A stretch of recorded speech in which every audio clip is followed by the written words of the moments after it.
Okay, next question. Does marijuana actually impact memory?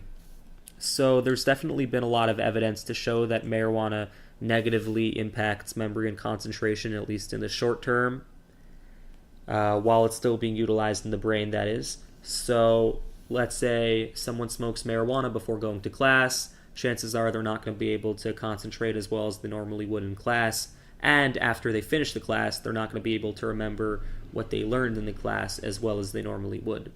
And the reason for this is because marijuana affects brain cells in a part of the brain called the hippocampus, which is in charge of the formation of new memories.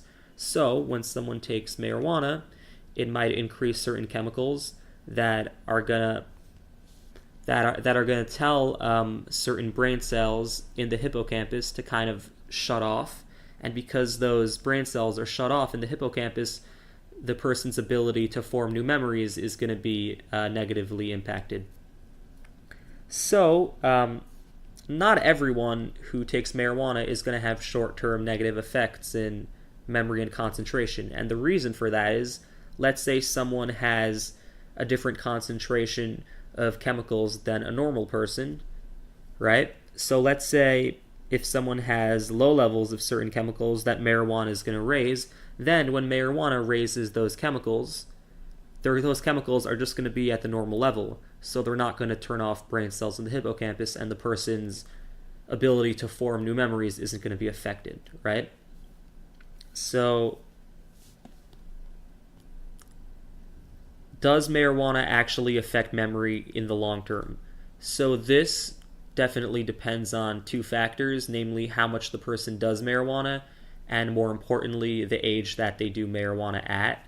Because there's been a lot of evidence to show that if someone does marijuana while their brain is still developing, mainly before they turn 25, that it definitely could have a lasting impact on their memory. Because when the brain is developing, it's constantly forming new connections towards neurons.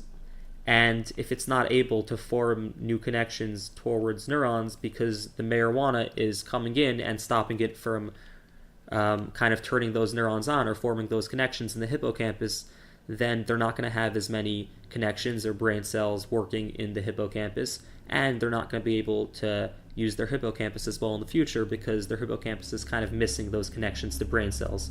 So they're not going to be able to form new memories as well. And there is evidence from the research that does show that people who smoke a lot of marijuana during development do have worse abilities to formulate new memories in the long term, that is.